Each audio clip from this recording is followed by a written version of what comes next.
ปอบานแม่บานก็ดี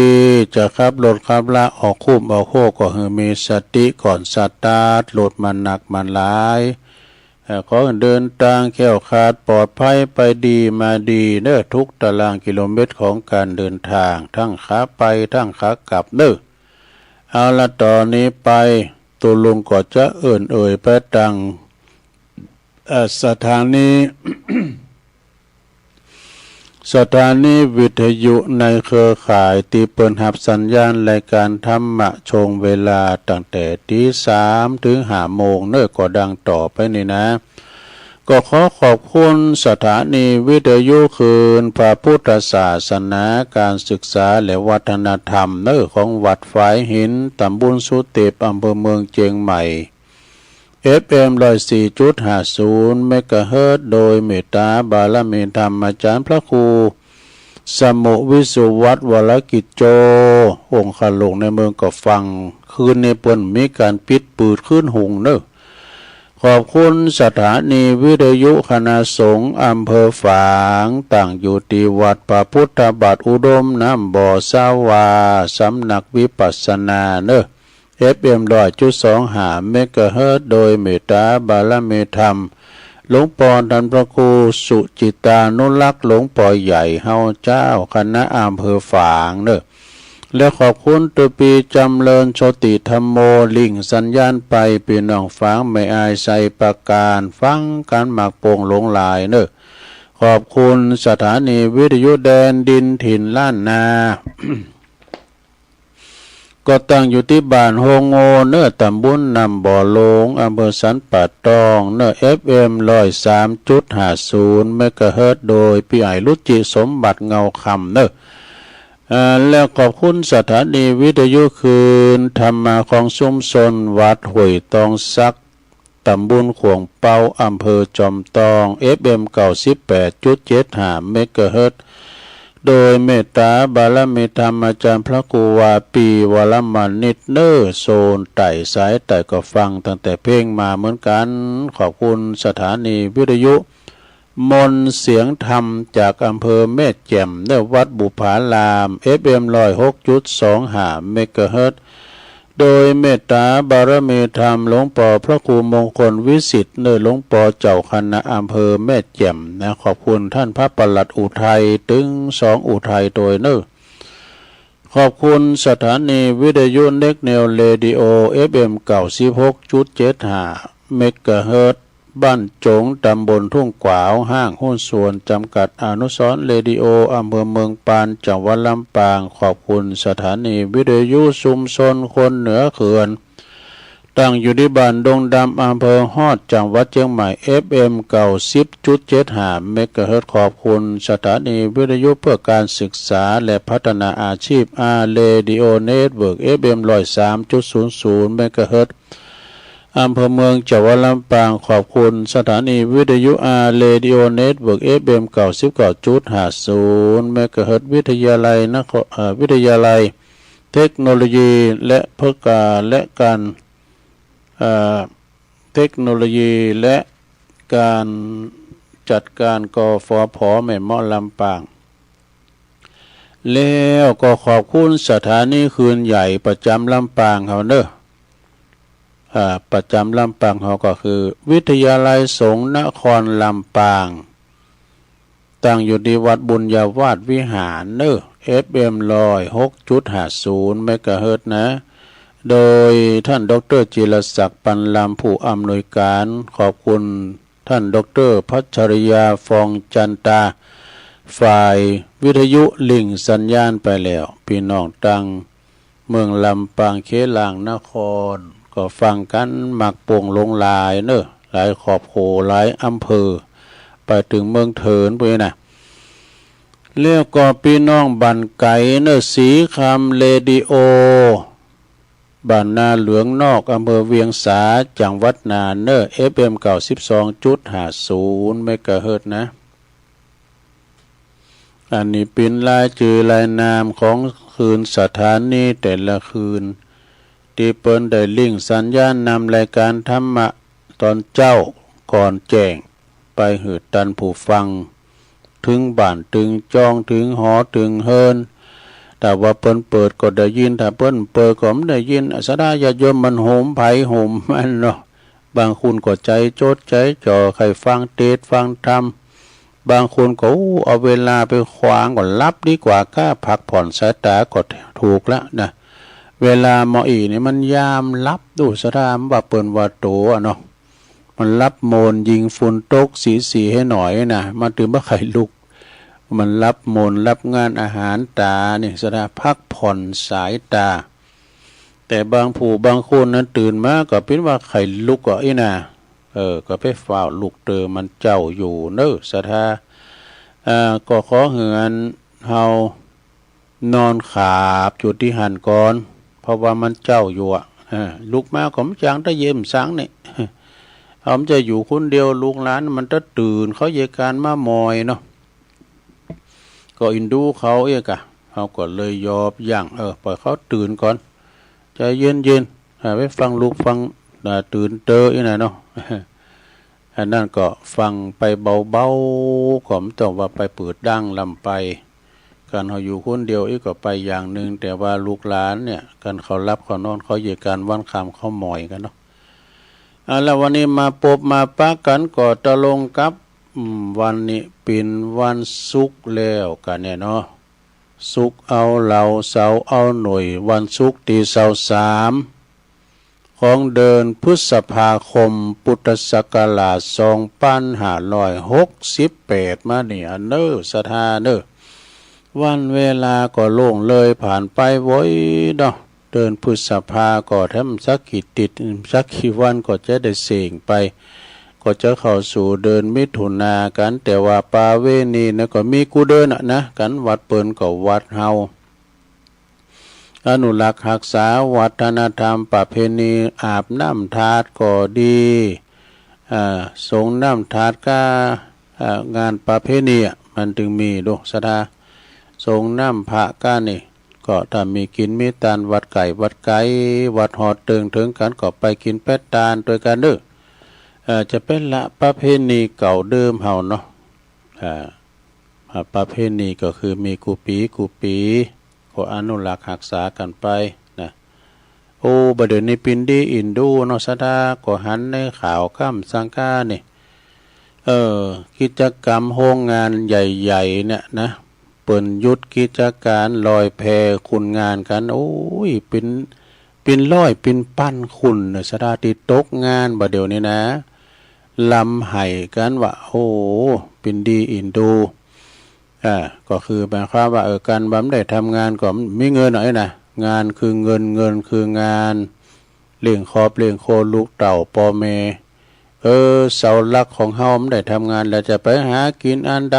อีน่ะก็เฮาพยายามเนาะทำอาชีพก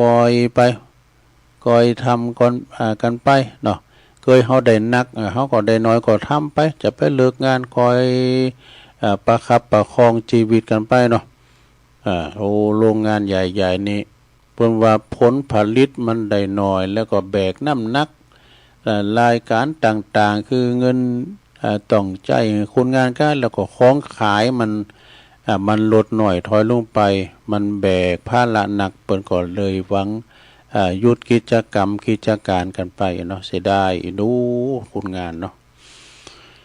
เอาละเนาะสถาญาติโยมทั้งหลายตอนนี้ไปตุลุงจ้าเรานี่ทานสักเลิง2เลิงเกินแล้วก็จะมีคติธรรมให้สถาได้ฟังกันเนาะสถาเลิงเมทกะเศรษฐีถูกพวกเดรัจฉีในหาบ่เหือไปเฝ้าพระพุทธเจ้าพวกเดรัจฉีนี่คือนักฤทธิ์นอกศาสนาเฮาเด้อนอกศาสนาเฮาเพราะว่าเศรษฐีนี่เป็นคุณมังมีลำรวยที่สุดนะ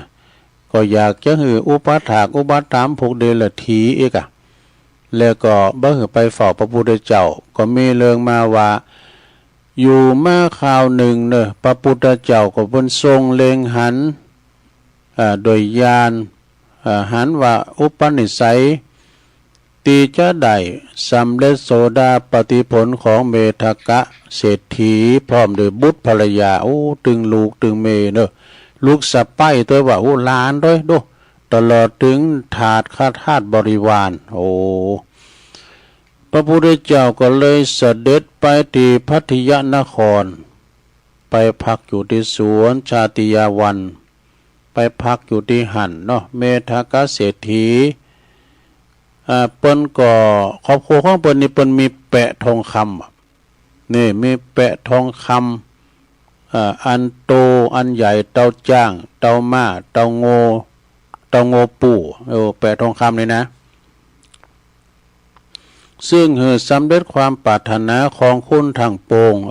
อันนี้เปิ้นจะไปพาธนาจะได้จ้ะเมื่อว่าจะไผจะต้องการสิ่งใดสมปรารถนาได้กันเนาะไปไหวไปสาจ้ะเมื่อว่าย่อนกลุ่มโดยศีลหายนะสีเข้าไปในปากของแปะเหล่านั้นเปิ้นจ่อมสีเข้าไปในปากว่ะแล้วอธิษฐานเนี่ยเนาะของสิ่งนั้นก็จะไหลออกมาจนป้อความประสงค์เนอะจนป้อความประสงค์บ่ว่าเครื่องบินเครื่องใจเงินทองใดๆผู้ใดต้องการสิ่งใดก็จะได้สิ่งนั้นสมความประสงค์นี่โดยอานิสงส์ที่ท่านเศรษฐีได้สร้างแปะทองคำโตไว้ลองตีนเปิ้นเคยแปลงเปิ้นแปลงแปะทองคำลองตีนทำมาดว่าอย่างโต๊ะขาสิงเนี่ยกันเนาะเปิ้นก็พอตั้งตีนมันอย่างขาสิงอันนี้เปิ้นแปลงแปะทองคำไว้รองรับตีนเต้นธรรมาดไว้ในศาสนาพระวิปัสสีปุ้นสมัยพระวิปัสสีพุทธเจ้าปุ้นแล้วมาในจาต่อมาเขาก็ได้ถวายทานไปอยู่เลยเนอะเมตกาเศรษฐีนี่เปิ้นสอบห่มกินห่มทานใส่บาตรให้พระเนรเถรเจ้าถึงวันเวลาวันพระวันศีลก็ไปสร้างข้าวจังหันไปทำบุญตักบาตรแล้วก็ไปปฏิบัติธรรมภาวนาเดินจงกรมที่วัดเองแล้วก็ใส่บาตรพระปัจเจกโพธิในคราวอดอยากพร้อมโดยภรรยาเนี่ยมันมีความอดอยากเมื่อก่อนในคราวนั้นนะพร้อมโดยบุตรภรรยานี่สะใภ้และทาสเมื่อเกิดมาเต็มจาดหนึ่งก็ได้ปิ้นเมธกาเศรษฐีจึงได้มั่งมูลตุนเต้าโดยเขาขอเงินคำปิ้นจำนวนมากเลยพวกนักโบสถ์นอกศาสนานะพวกนักโบสถ์นอกศาสนาพยายามเนาะที่จะหือเศรษฐีนะเริ่มใสยิงนักแต่ก็บ่สำเร็จนะเศรษฐีไปก็สำเร็จนะเมื่อว่าเศรษฐีฮู้ว่าเมื่อว่าฮู้ว่าเนาะต่างงานนักโบสถ์นอกศาสนาฮู้ว่าเศรษฐีนี่จะไปต้อนรับเข้าเฝ้าพระพุทธเจ้าก็จึงได้ปาการห้ามไปเมื่อท่านเศรษฐีจะไปเมื่อกำแล้วท่านเศรษฐีอย่าจะไปหาพระสมณโคดมเลยว่าเพราะว่าพระสมณโคดมเนี่ยเปิ้นบ่ถือบาปบ่ถือบุญเด้อไปใส่ไล่เพิ่นนะเปิ้นบ่ถือบาปบ่ถือบุญเด้อแต่ท่านเศรษฐีก็บ่เจอฟังนะถ้าแล้วก็คืนไปเฝ้าพระพุทธเจ้าเพิ่นก็ยังไปเฝ้าพระพุทธเจ้าคือไปกราบไหว้ศาเมื่อได้ฟังธรรมก็ได้สำเร็จพระโสดาปัตติผลเนี่ยพระพุทธเจ้าเพิ่นแสดงธรรมให้ฟังนะแล้วก็กราบทูลเรื่องของพวกที่ว่าพวกเด่นถีน่ะเปิ้นติเตียนห้ามบ่ให้ข้าพเจ้าเข้ามาเฝ้าพระพุทธเจ้าพระพุทธเจ้าก็ตรัสว่านี่ท่านกหบดีเอ้ยท่านเศรษฐีเนาะพวกนี่ยอมบาหันโตดของคนอื่นยอมบาหันโตดของตนซึ่งมีอยู่มากมายส่วนโตดของผู้อื่นน่ะถึงบ่มีก็ดีก็เหมือนว่ามีหนักนี่นะบาหันโตดเพิ่นก็ถือว่าเพิ่นมีโตดหนักนะสอบป่วยโตดถึงกับผู้อื่นเหมือนกับคนที่ป่วยแก่ฉะนั้นนี่แล้วก็ตัดโทษของผู้ตัดโทษแล้วก็ตัดว่าโทษของผู้อื่นเนี่ยหัน หันได้ง่ายแต่โตดของตัวเก่านี่หันได้ยากเนี่ยโตดของตัวเก่านี่บ่มีนะคุณเฮาเนี่ยมาถึงสอบติเต้นนินตาคุณอื่นดูเอาให้ใส่เอาดีใส่โตเอาโซใส่เปิ้นในเปิ้นว่านะตีเต้นนินตาเปิ้นโอ้ตัวเก่านี่มีหยังไอ้นะไปนินทาเราหนาจ้าขวัญตีเต้นตีใต้ไม้จ้าคนอื่นแต่โตดของตัวเก่านี่บ่มีไอ้ดอกบุคคลยอมโปรยโตดผู้อื่นเหมือนกับแกบปกปิดเหมือนปกปิดโตดของคนอื่นเหมือนกับในพันนก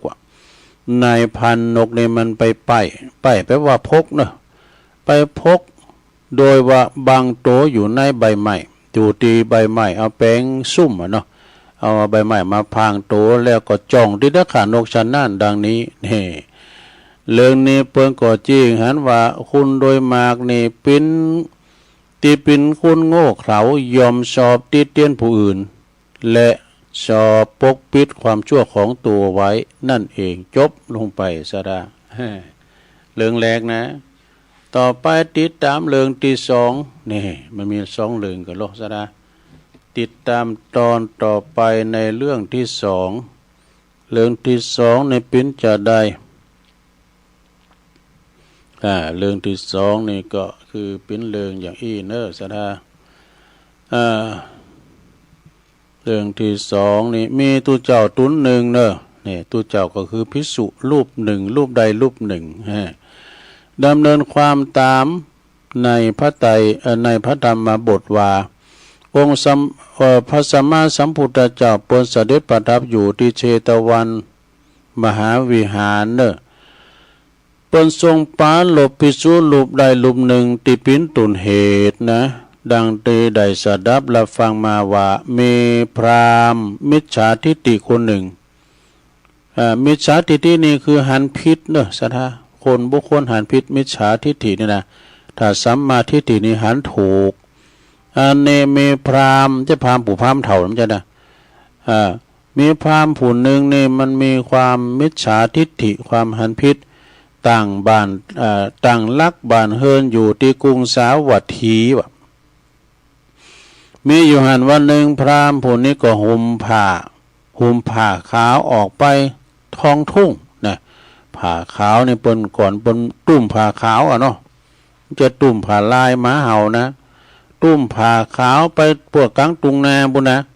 เมื่อไปถึงกลางตุงนาแล้วก็โกว่าผ้าเนี่ยผ้ามันขาวมันเปิ่นง่ายวะผ้าที่เอาห่มมานะก็เปิ่งผ้านั้นนะเปิ่งไว้แล้วก็เอาไปตากว่างไว้ตีลมไหม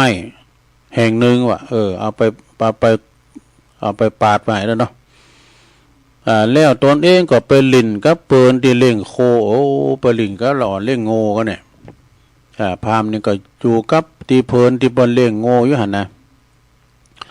ก็เป็นอันไกลจากผ่า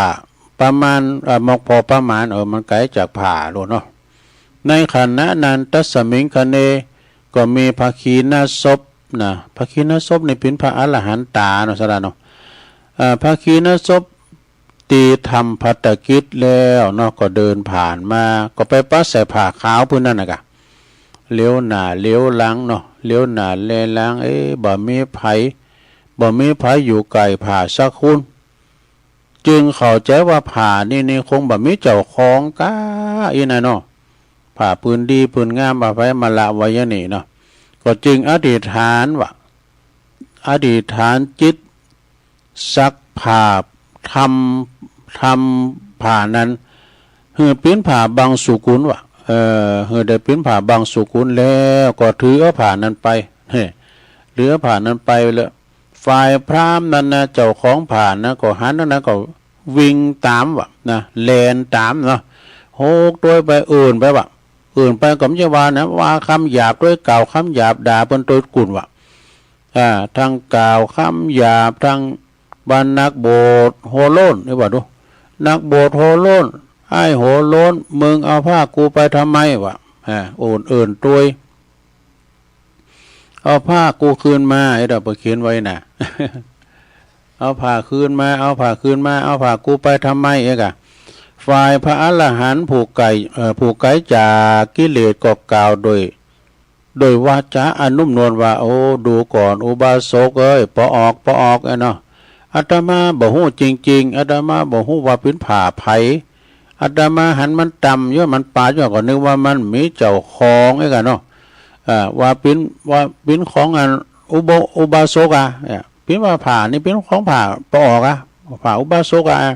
อาตมาจึงขออภัยเด้อขอสุมาเถอะนะในความผิดพลาดในครั้งนี้ด้วยนี่นะเพิ่นก็กล่าวอีแล้วนะแล้วว่าแล้วก็ยืนผ่าขาวให้แก่พราหมณ์คนนั้นคืนไปเอาคืนไปนะเมื่อว่าภาคีนาศพทันมาถึงวัดแล้วเนาะก็จึงบอกเรื่องราวที่เกิดขึ้นให้แก่พระภิกษุทั้งหลายตูเจ้าทั้งหลายตูเจ้าบางตุนก็ยังมาจะล่อเลียนทันล่อเลียนอูลิ่นก็ไม่เนาะแล้วก็กล่าวว่าผ่าสั้นแค่ไหนยาวแค่ไหนผ่าสั้นแค่ไหนยาวแค่ไหนแล้วขอรับไม่เนาะครับนั่นเนาะภาคีนาศพนั้นก็กล่าวตอบว่าโอ้กับผมบ่สนใจเรื่องสั้นเรื่องยาวหรอกของผ่าพื้นนั้นหรอกขอรับไปนะเรื่องเรื่องนี้พระภิกษุทั้งหลายก็เลยโจดจันกันต่างๆนานากันเนาะพ้องก็ว่าติเต้นนินตาเปิ้นว่าโอ้ตุเจ้านี่ขี้ลักกำหยังเนาะก็เนี่ยก็อย่างว่าอันนี้มันนินทาแล้วลูกติตายมาจ้าโจดจันกันไปเมื่อพระองค์พระศาสดาพระพุทธเจ้าเสด็จมาสู่ธรรมสภาภิกษุทั้งหลายก็นำเรื่องนี้กราบทูลถวายให้รับสาบเนาะให้ทรงสาบพระบรมศาสดาก็ตรัสแก่ภิกษุทั้งหลายว่าโอ้ดูก่อนภิกขเวดูก่อนดูลาภิกขุทั้งหลายความที่บ่ฮู้ว่าอันใดเป็นเจ้าของแล้วบ่เป็นอาบัติเด้อนะผู้ไม่รู้ย่อมไม่ผิดบ่เป็นอาบัติบุตรของเฮาเนี่ยไปโดยความที่บ่ฮู้บ่หันบุตรของเฮาทำแล้วผู้ป้นบ่วงม่านแล้วจึงทำไปเปอประโยชน์ส่วนใหญ่บ่ได้ทำไปเปอประโยชน์ส่วนตนจึงถือว่าบ่เป็นความผิดบ่มีความผิดทั้งส่วนตัวเองและส่วนโลมนะเมื่อจบพระธรรมเทศนาสหธรรมิก5ก็ได้บรรลุมรรคผลนิพพานเป็นจำนวนมากมายจบลงไปซะนะเปิ้นว่าจบเรื่องภิกษุรูปใดรูปหนึ่งเพียงเท่านี้เอวังก็มีด้วยประการฉนีพอเขียนไว้นี่ก็ว่าไปเนาะ จบลงไปแถมเรื่องนึงเนี่ยศรัทธาญาติโยมทั้งหลายอันนี้ก็เป็นนิทานธรรมมาในชาดกศรัทธาญาติโยมทั้งหลายก็ยังมีทำหลายมีทำหนักอยู่ก็เดี๋ยวก็จะเล่าสู่จูกันฟังก็เดี๋ยวตอน2 ชั่วโมงที่2จะว่าธรรมบรรยายจะมาอ่านธรรมเมื่อศรัทธาได้ฟังเจิก3 สินแห่งกรรมตามคำขอ เจิก3 สินมัดขินไว้บ่ไม้นี่นะมันเป็นจะได้ก็อดหาดาฟังตอน2เนาะโปรดติดตามในตอนต่อไปตอนนี้ไปก็จะได้เอาหนังสือธรรมะของอาจารย์พระครูสุเมธธรรมเสวีมาเล่าสู่จูกันฟังทำกรรมนะเปิ้นก็บอกว่าพกผีร้าย6 ผีร้ายนะสมมาเนี่ยเดี๋ยวเป็นเวนตายหน่อยอัน6 ผีร้ายนี่หยังผีนี่ก็คือมันสิงอยู่ในจิตในใจเฮาผีการบ่อนพนันเนี่ยสะดาอันนี้วางสะดาได้ฟังไผหูมก่อนปิญญาเขาสุมาผี6 ตัวนี่ตามกุเตือนนี่อาจารย์ท่านพระอธิการสุทัศน์ธนัญชโยโลปีนตุหลงสมปานเจ้าวัดปูนวัดพระธาตุดอยแดนบุนะบ้านหุ่งบุนะเปิ้นจังเอามาเล่าให้ศรัทธาได้ฟังกันเมื่อก่อนนะเปิ้นก็ผี6 ตัวเนี่ยมันเป็นจะได้ผีที่1ชอบดื่มสุราเป็นอาจินนี่คิดได้ผีที่1นะไม่ชอบกินข้าวปลาอาหารนี่ผีตุนที่1นะตุนว่ะผีคุณผมใจผีที่1 ผีที่สองแล้วชอบเที่ยวยามวิกาลไม่รักบ้านรักลูกรักเมียตนนี่ผีที่สามชอบดูการละเล่นนี่ไม่ละเว้นบาร์คลับละครโขนแต่กันเนาะผีที่สี่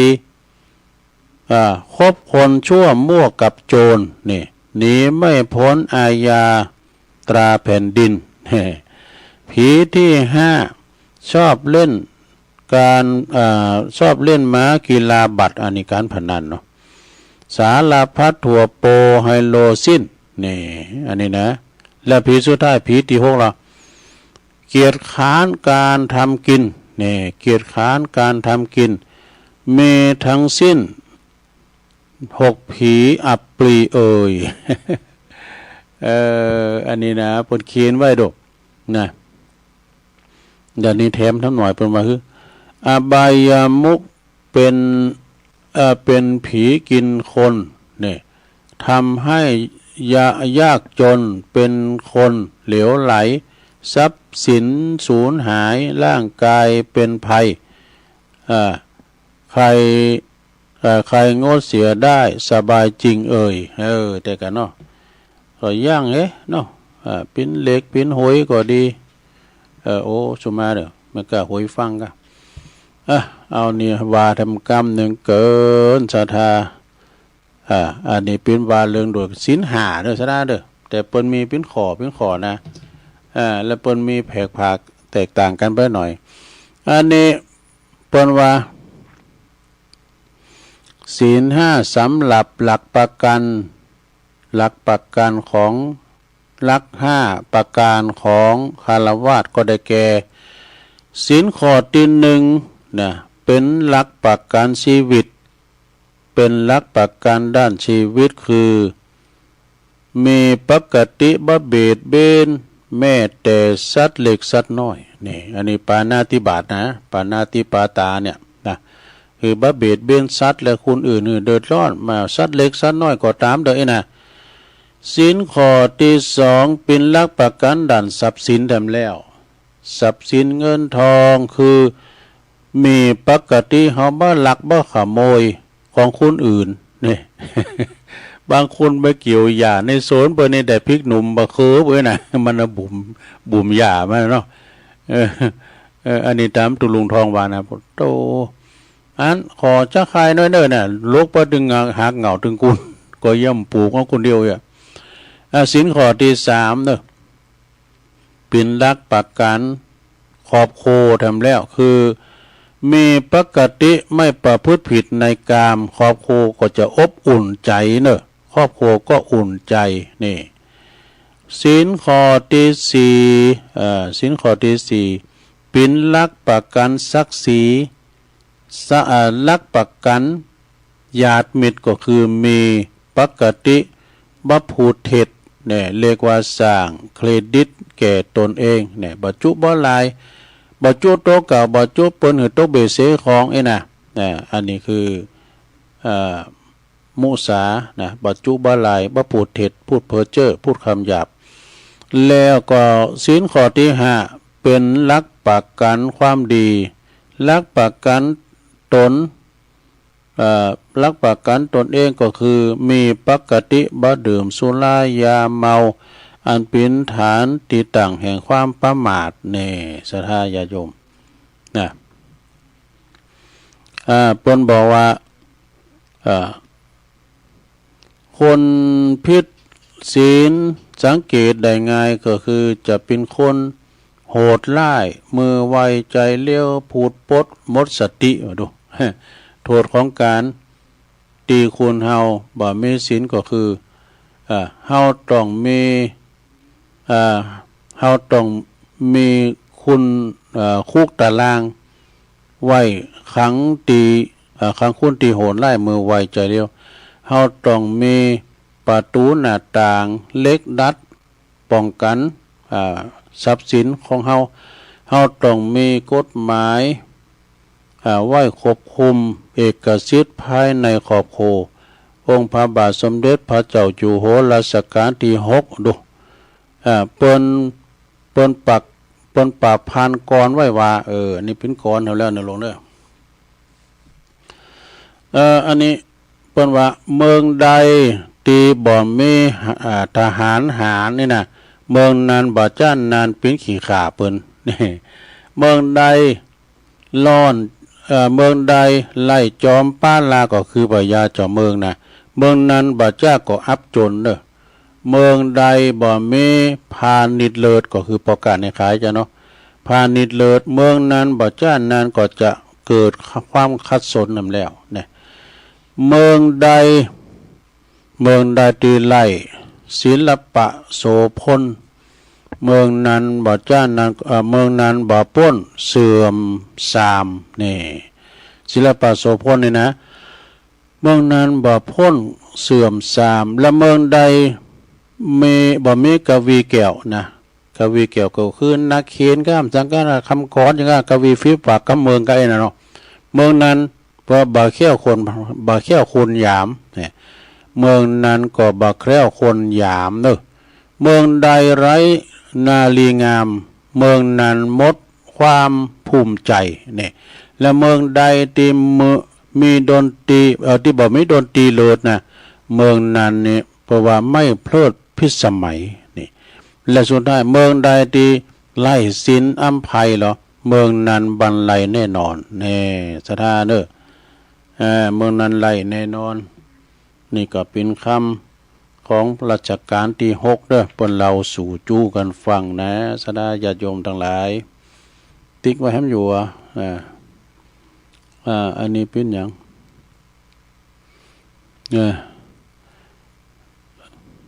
นี่การผ่านนานเอาให้ดีกันเนาะอันนี้เนาะ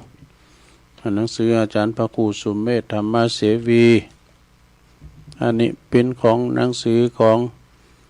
ว่าจะเอาของพระครูซินโนดมาเหมือนกันนะเอาไว้วันพุกวันฮือกันเนาะอันนี้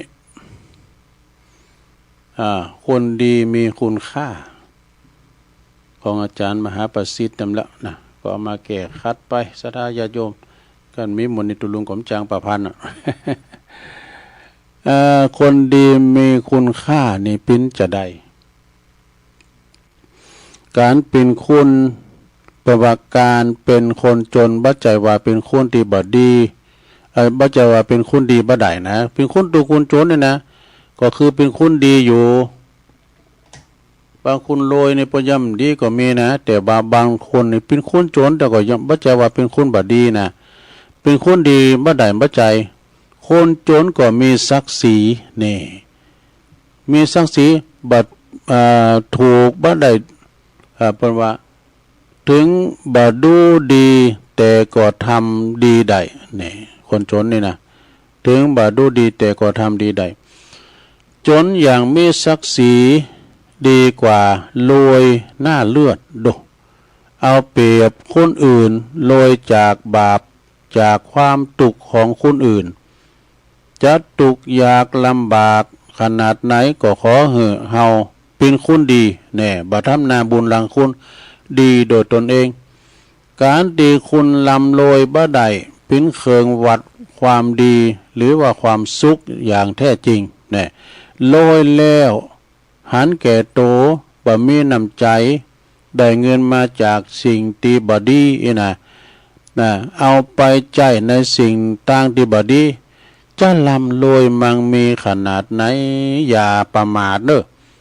เอาไปเพราะว่าเอาไปใจในทางที่ดีมีคุณค่ามีประโยชน์ขอเฮาอย่าลืมความดีเนี่ยอย่าลืมความดีนะการที่เป็นคนที่มีอำนาจวาสนามีเกียรติยศเนาะเปิ้นเคารพนับหน้าถือตาถ้าเฮาบ่ใจในทางที่บ่ชอบนี่นะก็พิ้นโตทั้งหมดนะใจความดีไปทางที่ชอบแต่ถ้าว่าฮู้จักแต่ถ้าฮู้จักใจในทางที่ดีก็เกิดคุณอย่างมหาศาลเด้อนะเมื่อมีอำนาจวาสนาบารมีอย่าลืมนำปาปิ้นแบบอย่างนี่บ่ขัดขวาง ช่วยเหลือส่งเสริมคนดีแน่ไปขัดขวางกันเนอะซะนะคนที่เพิ่นดีล่ะแม้ว่าจะเป็นรัฐมนตรีก็ตามเป็นนายกก็ตามนายกแห่งประเทศไทยก็ตามหรือว่าเป็นข้าราชการชั้นผู้ใหญ่เปิ้นหันความดีเปิ้นเอาเป็นองค์คมนตรีแท้เนี่ยซะนะพี่จิโดนะฉะนั้นจะเป็นคนดีกันเนาะคนดีของสังคมเป็นคนดีกันนะศรัทธาญาติโยมทั้งหลายก็จะจบตอนแรกก่อนเนอะศรัทธาญาติโยมนางอู่นางจามา พอจะได้จบโมงแล้วเดี๋ยวนี้นะ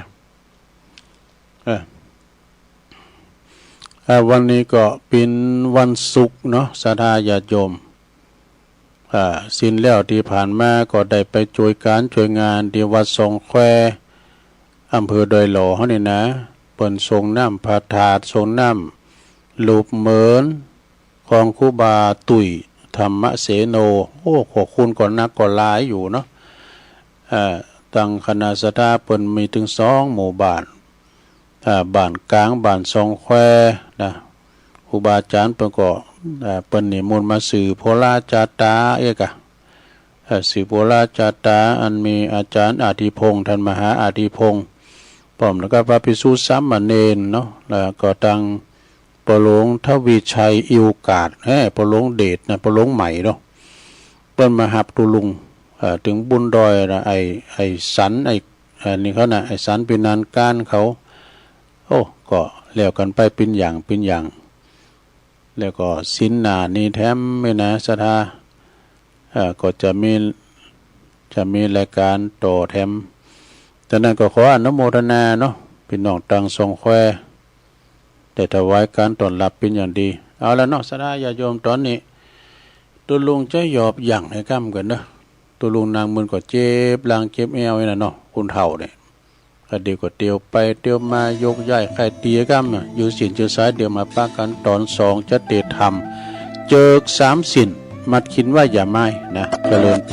ร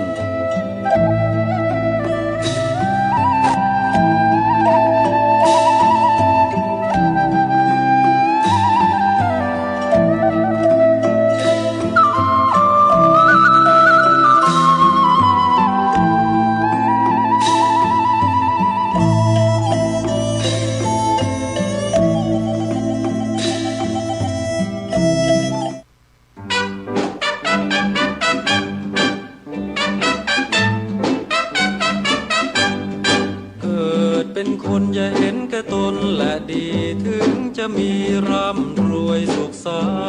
นต์จนหรือมีไม่เป็นที่สำคัญแม้รักกันพึ่งพาอย่าไปตัดไมตรีเกิดมาพึ่งกันผิวพรรณใช่แบ่งศักดิ์ศรีวันนี้เราอยู่คิดดูให้ดีถึงจะจนจะมีอย่าไปสร้างเวรกรรม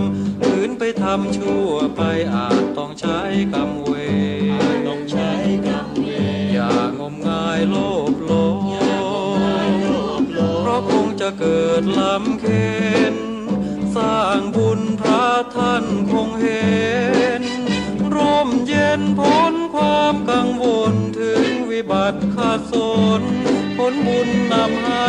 ศีลธรรมมั่นใจไม่ต้องไปกังวลจะมีจะจนเกิดกุศลดลใจ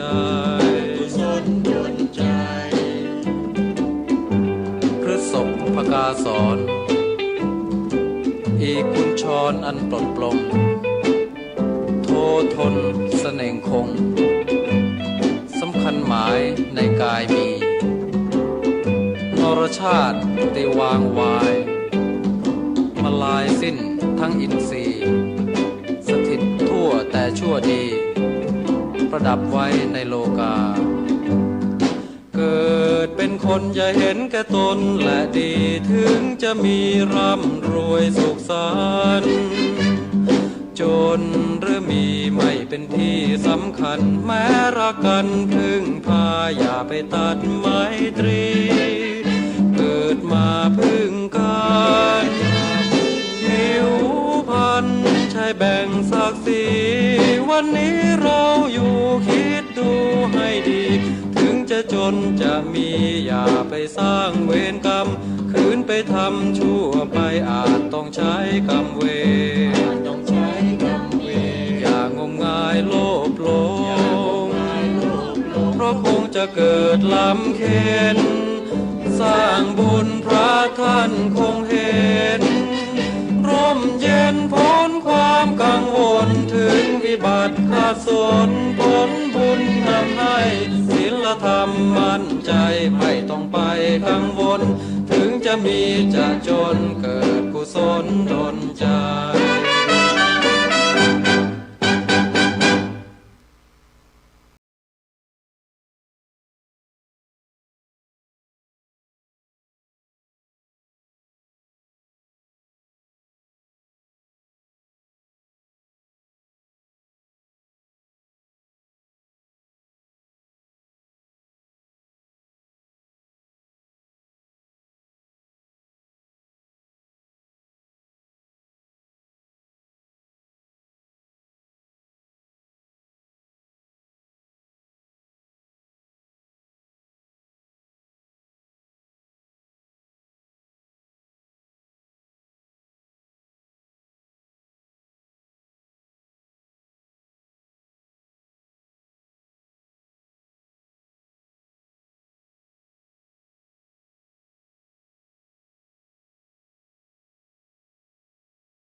ธาญาติโยมตั้งหลายเนาะตุลุงก็ได้พักเบรกพักครึ่งเพื่อวันนางมึนลำไปก็ยกย้ายค่ายตีนางมึนทำไปก็เจ็บหลังเจ็บแอวเตียวไปเตียวมายืดเส้นยืดสายทำธุระโสนโตแล้วก็มันนางอู่กันต่อในโจโมงที่สองเน้อสถาเน้อขณะนี้ตันตั้งหลายก็กำลังฟังรายการสารธารายการเสียงธรรมแสงทองนะดำเนินรายการโดยตุลุงยองก็มานางอู่นางจ้ากันเนาะขณะนี้ก็เป็นเวลาอยู่ตีสี่กับ7 นาทีสถาญาติโยมเนาะ4 โมง 7 นาทีแต่เปิ้นปิ้นปอกาในขายเปิดก็ลุกมาแล้วไปซื้อกาดเนื้อมาขายกาดไต่แล้วก็เปิดก็ปืดล้านปืดโล่งกันเนาะไผมีทุนละป้าปังอันใดไปต่างจังหวัดก็ดีเปิดก็ขับรถขับลาเดินทางกันแต่เจ้าเนาะขอเดินทางแคล้วคลาดปลอดภัยเนอะสถาเนอะแคล้วคลาดปลอดภัยกันวันนี้เป็นวันศุกร์วันพุธวันเสาร์ก็จะไปลืมเนอะตังวัดบรรพตสถิตนี่เพิ่นจะมีตอดผ้าป่าเนอะตอดผ้าป่าสามัคคีในเมตตาธรรมอาจารย์พระครูท่านพระมหานพดลสุวรรณเมธีเจ้าคณะอำเภอวังเหนืออาจารย์ท่านพระมหาสมชาติชาตะปัญโยเนาะเพิ่นจะมีตอดผ้าป่าก็ปากันไปเนอะศรัทธาเนอะไปรวมผ้าป่าด้วยกันในวันผูกเนี่ยกันเนาะและวันที่25วันติดนี่ก็เพิ่นจะประชุมกันเนอะคณะพระนักจัดรายการปอหน่อยปอนั้นคารวะญาติโยมเพิ่นจะประชุมกันที่วัดแม่ห้องใครเนอะวันที่25วันติด ประชุมปรึกษาหารือกันเกี่ยวกับหล่อเตนกามสังกานาหลายอย่างก็ไปขอความปรึกษาเนาะทางอาจารย์พระครูอภิวัฒนาวิกรมผู้อำนวยการคืนสีขาวพร้อมโดยคณะศรัทธาคณะพระนักจัดรายการนะหรือว่าคารวะญาติโยมปอหน่อยปอนั้นเขาก็ดีหรือว่าผู้ที่เกี่ยวข้องบ่เกี่ยวข้องก็ไปฟังกันได้โดยสถานที่วัดแม่ห้องขายของพระครูชลทานพิทักษ์สำหรับพระสงฆ์ที่จะไปก็แจ้งความจำนงไปโดนเนอะตุลุงแดงเปิดจะเด็กกะหมอกว่าจะเอาโต๊ะจีนสักขีดโต๊ะเอ้กะ แจ้งความจำนงไปบอกให้เปิ้นกามไม่นะเปิ้นจะนิมนต์ไปฉันเพลบ่เนาะสถานเนาะแต่วันที่26ก็ไปลืมเด้อประเพณีวัดใหม่มีโจกของวัดหอมบุญหลวงพ่อมานิถาวโรเนาะเปิ้นก็จะมีงานประเพณีประจำปีของเปิ้นที่วัดมีโชคหอมบุญนะวัดใหม่มีโชคหอมบุญหลวงพ่อมานิถาวโรก็ไกลก็หั่นน่ะไกลกันน่ะวันที่25 26นี่นะ26นี่เป็นวันศีลพอดีเนาะสถาเนาะเป็นวันศีลพอดีเด้อสถาอันนั้นก็ไปกินไปทานกันเนาะสถาเอาละเนาะต่อไปตุลุงก็ตั้งธรรมไว้แล้วจะได้สถาได้ฟังธรรมเจิกสำสินมัดแล้วบ่ฮู้หมายเจิกสำสินตัณหาสำเหงาเนาะก็ลองฟังพระเนสธาเด้อตั้งนะโม3จบไปก่อนอันนี้ปิ้นโตโจยก็ประมาณสัก20 นาทีก็เดินมาอู่กันต่อเนอะฟังธรรมไปหลงฟังไปนะโมตัสสะภะคะวะโตอะระหะโตสัมมาสัมพุทธัสสะนะโมตัสสะภะคะวะโตอะระหะโตสัมมาสัมพุทธัสสะนะโมตัสสะภะคะวะโตอะระหะโตสัมมาสัมพุทธัสสะสัพเพธัมมานาลังอภินิเวสายาติ ณโอกาสบัดนี้ตนโตแห่งตุลุงก็จักได้น ธรรมะอันเป็นหลักสัจธรรมคำสอนขององค์สมเด็จพระชินวรสัมมาสัมพุทธเจ้ามาจี้แจงแสดงธรรมแก่บรรดาปออกไม่ออกศรัทธาตันสาธุชนคนดีทั้งหลายท่านผู้ฟังที่นอนฟังอยู่ตั้งในบ้านในจองในขณะนี้หายผ่อนคลายในความเป็นอยู่ของชีวิตนะบางสิ่งบางอย่างในหมู่มนุษย์ปุถุชนคนเฮานี่ยังมืดมิดปุถุชนหมายความว่าคนที่ยังมีกิเลสตัณหาอยู่นะเอามายึดติดนะติดยึดอยู่ในสิ่งต่างๆคือยังห่างไกลจากสัจธรรมอยู่จึงติมไปโดยความวิตกกังวลอาลัยอาวรณ์บางครั้งบางตอนนอนบัดลับกระสายกระซับเพราะว่าใจไปเกาะไปผูกพันในวัตถุสิ่งของเช่นนะ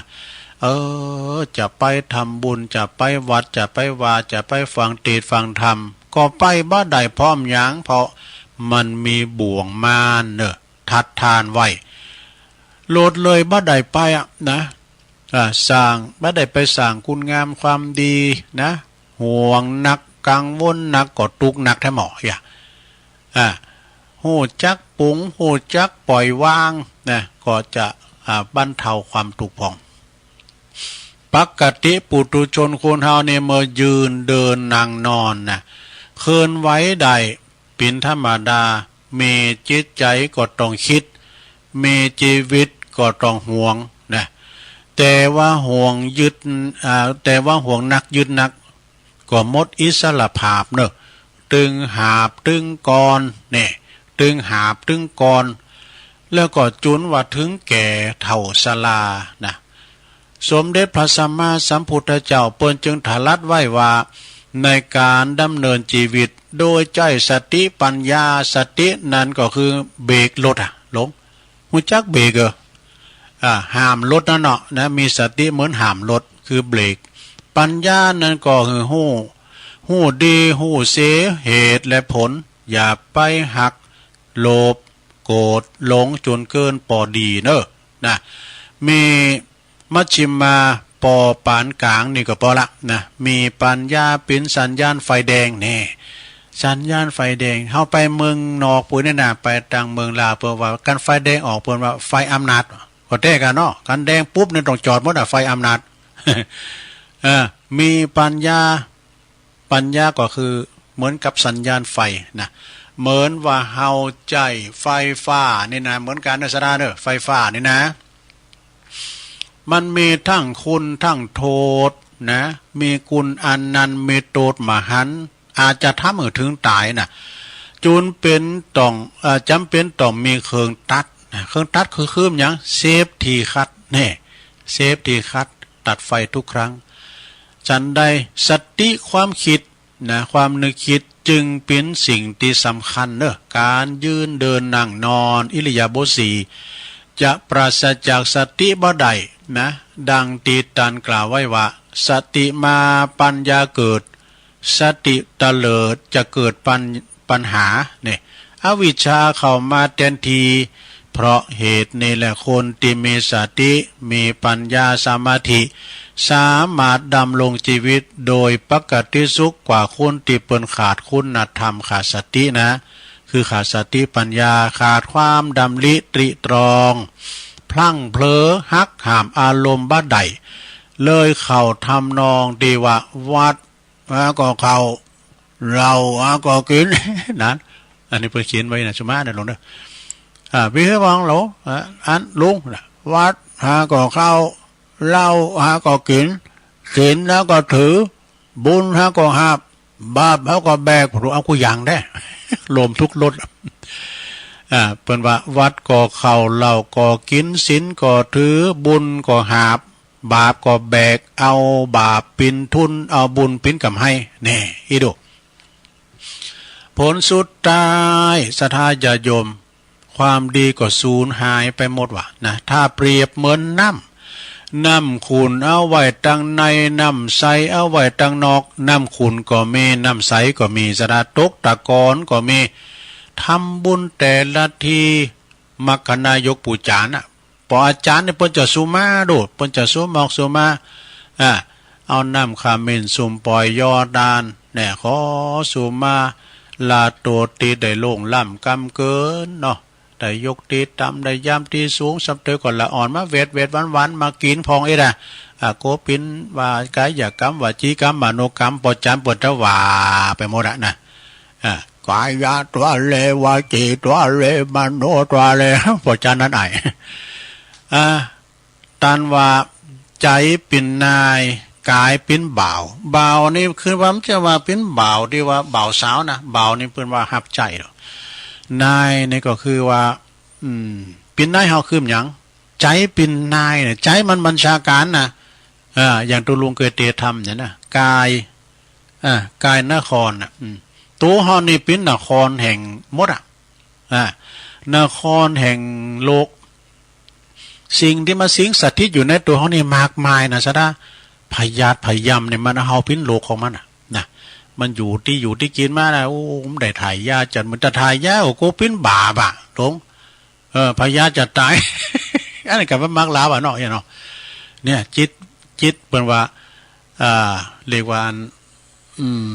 จิตตนครเนี่ยเปิ้นว่านะเปิ้นว่ามันหยังเปิ้นว่ามีพญาเต้าไทยชื่อว่าจิตตลาดก็คือใจของเฮาเนี่ยผู้อยู่พระศาสตร์หอคำเนี่ยมันกว้าง1 ศอกยาว1 วาวัดตั้งนาได้1 คือปะดุส่วนว่าประตูมี6 บานกันเด้อ6 จองกันเด้อมีหยังอายตนะภายในภายนอกมีตาหูจมูกลิ้นกายใจเนี่ยแล้วก็เวียงใจอันใหญ่กว้างนั่นแล้วก็คือกายของเฮาเนี่ยนะเวียงใจอันใหญ่กว้างเนี่ยนะคือกายคือตัวของเฮาเนี่ยหรือว่าตัวของเฮาเนี่ยนะกว้างศอกยาววาเนี่ยวัดลงนะก็ได้คืบเดียวเปิ้นว่ามีเถนกาเนี่ยแล้วเฮาปิ้นว่าหยังมีเถนกาก็คือได้แก่ศีล5ศีล8เนี่ยๆซะดามีสาลีการใจดำแก้วสีเทียนกับโตนอันนั่นก็หมายความว่าเป็นดาบเถนกาก็คือศีล5และศีล8เนี่ยสดาญาติโยมทั้งหลายใจเป็นนายกายเป็นบ่าวถ้าว่าใจมันสั่งแล้วบ่าวด้วยตามแล้วกายนะฉันเตอเฮาก็เป็นขี้ข่าของใจเหมือนกันนะใจมันเกิดไปหมดสดาญาติโยมทั้งหลายโอ้เขาหยิบปืนนี่มาลำมาโรยล่ำเลยนะฉันเตอเฮาก็ตัวใจเฮานะใจขึ้นละใจสั่งละไปบ้างเอากายไปไหนไปป่นธนาคาร ไปป่นร้านทองมันใจมันเกิดไปโดนแล้วก็กายมันก็ตัวนี้เขายังมาลำมาโรยล่ำเลยเกิดไปโมดชาดากายตัวนะใจเป็นนายกายเป็นบ่าวใจเป็นพญาผู้บัญชาการเนอะนะกายเป็นผู้หับใจจึงเป็นจักสำคัญในตัวคนนะใจเกิดดีก็มีสุขนะลงเนอะเกิดไปตังบุญนี่นะถ้าใจเกิดหายใจคิดพิษก็เป็นตุกทำแล้วนะกายพลอยได้รับผลกรรมไปตุยแล้วแต่จะหากจะมากหรือน้อยนะตันศรัทธาสาธุชนทั้งหลายตันผู้ฟังทั้งหลายคุณเฮานี่ยังเวียนว่ายตายเกิดอยู่ในห้องวัฏสงสารอยู่ก็เพราะว่ามันมีกิเลสมีวิบากกรรมเป็นเสมือนบ่วงหรือว่าเจิกผูกมัดไว้นะทำบุญครั้งคราใดก็ปนมมือว่านิพพานังบาลมังสุขังแต่ว่าไปบ่ถึงสักนิพพานเนี่ยบางคนว่าบางตันเข้าใจว่านิพพานเนี่ยก็ตายไปแล้วจึงได้ไปนิพพานกันเนี่ยยังเข้าใจผิดอยู่เปิ้นก่อนในธรรมนี่เปิ้นขึ้นว่าความจริงนิพพานนี่อยู่ใกล้ๆกับตัวเฮานี่แหละนะอยู่กับตัวเฮานี่แหละนิพพานนังนิพพานก็คือการดับหรือว่าการเย็นการดับหรือเย็นยังมีลมหายใจอยู่เนี่ยกองดับกองกิเลสก็คือโลภะโทสะโมหะมานะทิฏฐิความอิจฉาริษยามารพวกนี้ห้ามไว้ บ่หือไปนิพพานนี่เมื่อดับได้บังคับได้มันก็จะเย็นน่ะลงน่ะเย็นเบิกบานสำราญใจอุปทานความยึดมั่นถือมั่นนะโตมันโตที่สำคัญมี3จำโพกกันนะคือหยังปุตตังบาลีแปลว่าปุตตังดีเวปุตตังคีเวเปิ้นว่าความหักลูกเหมือนเจอเหมือนเจอผูกศอกเหมือน เหมือนเจอผูกข้อข้อที่2ภรรยาหัตเถความหักเมเหมือนปอผูกศอกเนี่ย3ถ้านางปาเทความหักเข่าของสมบัติเหมือนปอกซุปตีนเนอะลงเนอะเนี่ยมันจะป้าไหนมันก็ยากับไอโบง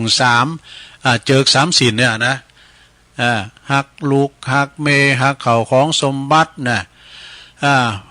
เป็นว่าก็โศกาอะไรกันหมดนี้มันจากไปนะบางคุณกินบ้าใดนอนบ้ารับนะองค์สมเด็จพระสัมมาสัมพุทธเจ้าเปิ้นได้ตรัสไว้ว่าปิโยปิยะโตชายะเตโสโกแปลความเป็นใต้ว่าความโศกเศร้าเกิดแต่คน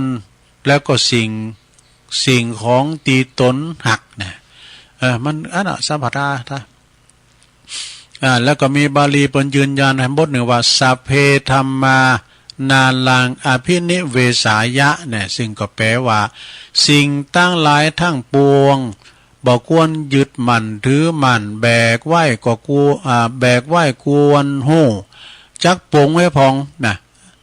แบกไว้ก่อนนักปรุงว่างทุกสิ่งก็จะเบ้าลงนะการเฮาว่างก็จะเบ้าเฮาแบกก็จะนักอย่างนะเพราะคนเฮาเนี่ย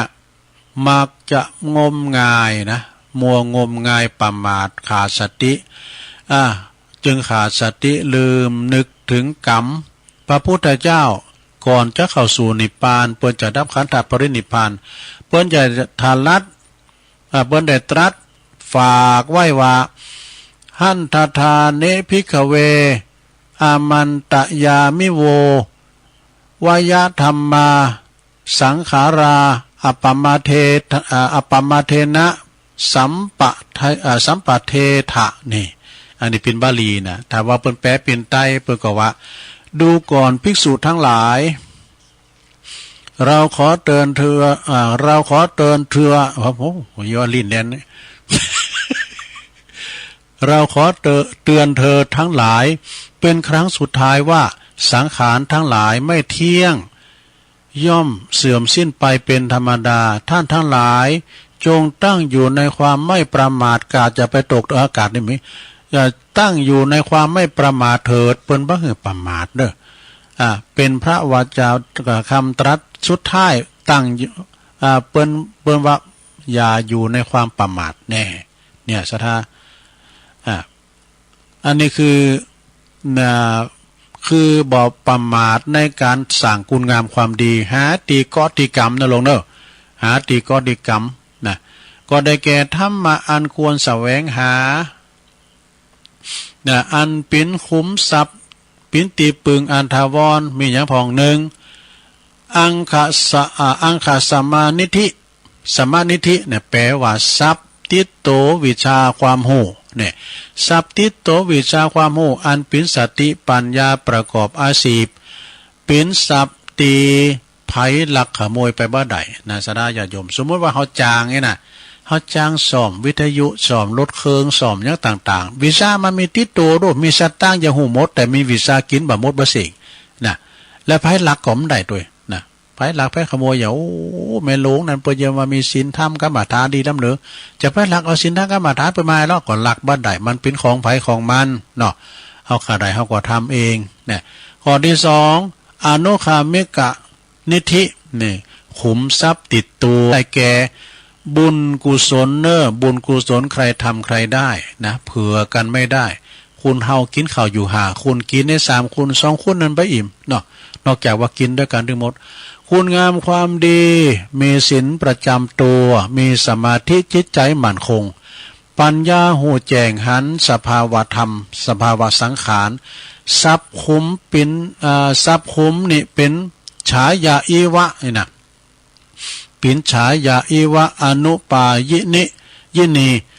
ก็เหมือนกับเงาติดตามตนตัวเฮาไปทุกหนทุกแห่งจุนตายไปสู่ปาลโลกหนาเนอะส่วนว่าทรัพย์สินติดตัวเฮาได้แก่ตีดินตีนาเลิกสนไรนาบ้านจองหอเฮิน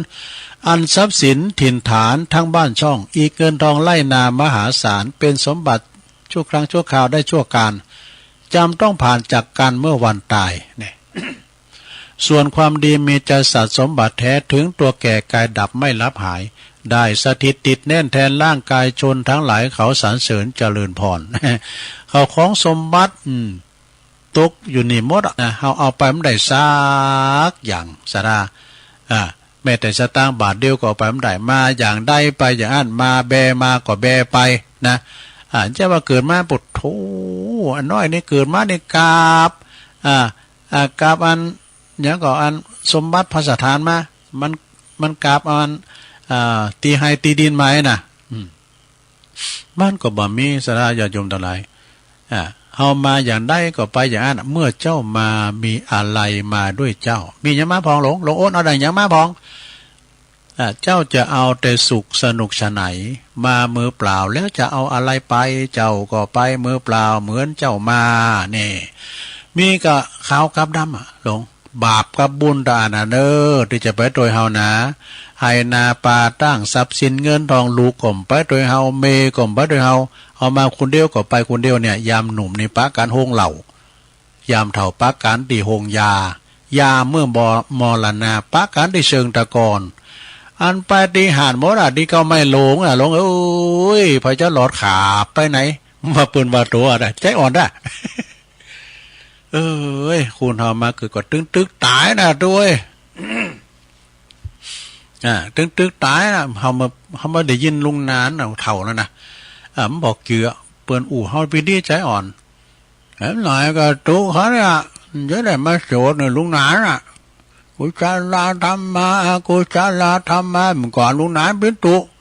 เอาไปโสดเนี่ยเปิ้นอ่ะเนาะใจอ่อนขนาดนั้น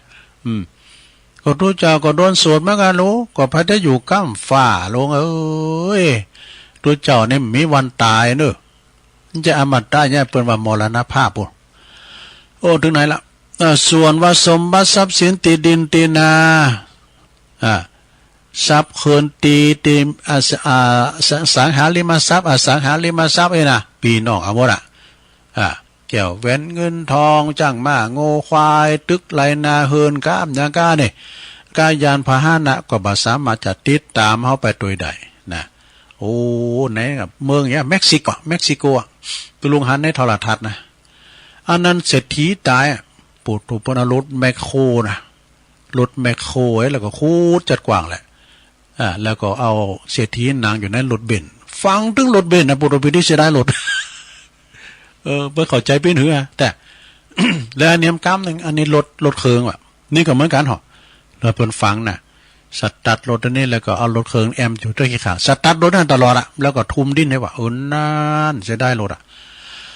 บุญหือผลคือความสุขสบายนะลงเด้อบาปที่โตไปซ้ำเติมเพิ่มตุกนะดังติจีแจงมาโหจะจบแล้วเหรอจะจบแล้วลงให้หน่อยเดียว ศรัทธาสาธุชนท่านทั้งหลายพึงรีบขนขวายหาตีปึงตั้งจิตตั้งใจหือจีรังยังยืนเนอะมันกินมันต้านไปลงเนอะนะมันกินมันต้านไปจ่ายซอหาตีกรรมน่ะเพิ่นว่านะปาทะยังเขาห่อเฮาไว้เนอะไปซอหาเฮ็ดเพิ่นห่อเขาตอนไปหมดห่อไปได้กินเนาะถึงขาบมาก็ไม่ได้กินนะจากนั้นก็ห่อเข้าไปห่อเข้ามันเนี่ยแปลงเอาเนอะเลิกยึดมั่นถือมั่นในวัตถุสิ่งของเสมือนเอาเจิกเอาตอก3 สินมาผูกมัดสมมาเนี่ยมัดตีนมัดมือจุนบ่ได้ไปจำศีลภาวนาเข้าวัดสา3 เดินมีอยู่12 ศีลก็ยังกึดอยากที่จะไปวัดไปได้กี่ศีลนะดังจี้แจงแสดงมาเนอสถานในอวสานแห่งการแสดงพระธรรมเทศนานี่เนาะโดยอนุภาพเดชาอนุภาพด้วยเดชานุภาพแห่งคุณ พระศรีรัตนตรัยสิ่งศักดิ์สิทธิ์ทั้งหลายอันมีเกี่ยวเจ้าทั้ง3ประการและก็โดยอำนาจบุญกุศลที่ตั้นทั้งหลายได้กระทำป่ำเป้งมาในวันนี้ก็ดีจุงปิ้นพลวะปัจจัยเนอะบันดลบันดาลเหตุการณ์ทั้งหลายประสบความสุขความเจริญ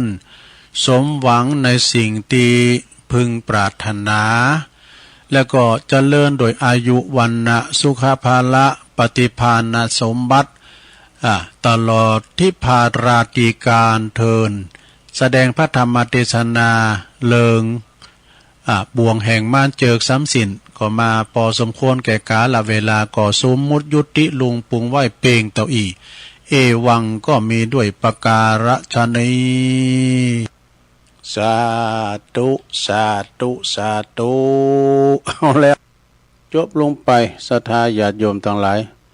บ่วงแห่งมารเจิกสามสิน ต่อไปก็จะได้ปันปอนธรรมไม่เกินเด้อศรัทธาเด้อปันปอนธรรมไม่เกินเนาะสัพพิติโยวิวาจันตุสัพพะโลโกวินาศตุมาเตภวัตวันตลายโยสุขีติขายุโกภวะอภิวาทนาสีลิสนิจังวุธาปจายโนจัตตาโลธรรมาวัฏันติอายุวันโนสุขังปะลังเอาแล้ว ฟังเทศน์ฟังธรรมไปเนาะนำธรรมคำสอนฟังกันไปตึงเบิมกายนะเปิ้นว่าคนรักเปิ้นสอบฟังเพลงนักเลงเปิ้นหุมฟังข่าวคุณริมใจบ่าวเปิ้นสอบฟังซอคุณมกกำเพิ่งกำป้อสอบฟังนิยายคุณเปิ้นไข่สบายฟังน้ำฟังธรรมนะลงเด้อนำธรรมคำสอนขององค์พระสัมมาสัมพุทธเจ้านี่มีนักนาป้าป่านเพราะว่ามีถึง84,000พระธรรมขันธ์นะครูบาอาจารย์เปิ้นก็ยกธรรมนั้นมาเตดยกธรรมนี้มาเตดนะธรรมมรดกธรรมปืนบ้านปืนเมืองพองกาธรรมบรรยายพองกาหรือว่าคติธรรมคำสอนก็เป็นน้ำธรรมคำสอนทั้งนั้นเด้อศรัทธาเด้อก็ฟังกันไปแล้วตอนนี้ไปติดก่อนศีลก่อนนะกันเนาะ ศีลเดินปิงนั่นเนี่ยเปิ้นว่าเดิน8 ปิ้งนะเปิ้นเป็นวันวิสาขะแล้วเปิ้นก็มีคณะสงฆ์ตึงโทจะโทประเทศเปิ้นปลูกต้นโพกันเด้อศรัทธาที่จังหวัดเชียงใหม่เนี่ยเปิ้นก็มาปลูกกันที่พุทธมณฑลจังหวัดเชียงใหม่บ้านโทกเสือนี่นะเป็นวันเดิน8 ปิ้งแล้วเนี่ย เป็นไม้มงคลเน้อต้นโพต้นไทรนี่นะศรัทธาออกในธรรมแล้วอันนี้ก็จะอู่ถึงเรื่องปลูกต้นไม้การปลูกข้าวไม้เนี่ยปลูกมาได้ปลูกต้นได้ไป10 ปี20 ปีใหญ่มาอ่านเนาะเวลาว่าข้าวไม้มีเป็น20 ปี30 ปีก็ตามเวลาเปิ้นจัดเต็ดเนี่ยมันถึง5 นาทีนี่ศรัทธาเลยสติเขาว่าปรมันเข้าไปมาแล้วใหญ่เพิ่งได้กว่าตามเนี่ยนะอันใหญ่แล้วก็เอามาแปลงกองโลง เอามาแปลงกองเนี่ยนะฉะนั้นก็เวลาฝนตกก้ามสังกัดประกอบปลูกต้นไม้สดเชยเนอะปลูกต้นไม้มีอานิสงส์อย่างไรเนี่ย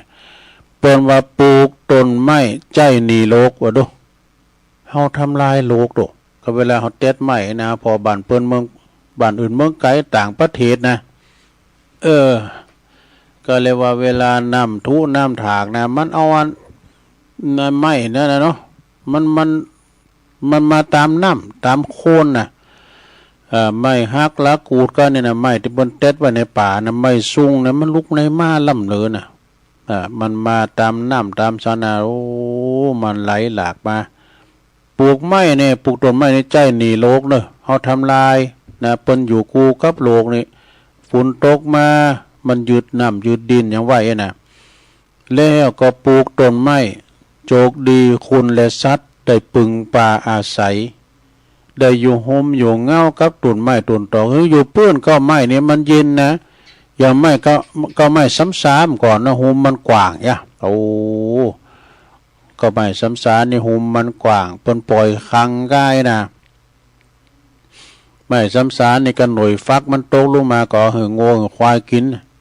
โง่ควายก็กินได้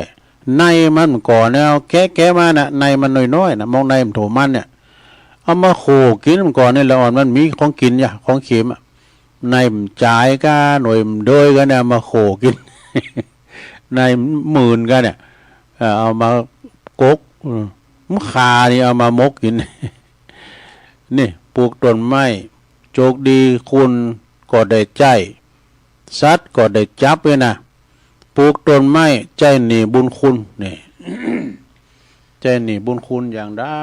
สถาก็เก้าไม้นี่มีบุญมีคุณกับหมู่เฮาตันต่างหลายเนาะก็ไม้เนี่ยที่มีบุญคุณที่สุดอ่ะก็เข้าไม้ลำไยกาเอกะมันมีผลผลิตดูไม้โมงกานี่มันเป็นพืชเศรษฐกิจเนาะไม้โมงกาโมงกาเนี่ยไม่ลำไยไม่เป้าเนี่ยรู้แต่ลุงจังหวะระวามกำเนาะเป้าในดีตั้งแต่หากถึงปลายใบบุญเนอะหากมันไม่หากไม่เปิ้นก็เอามาใจเก้ามันนี่เปิ้นก็เอามาใจนะ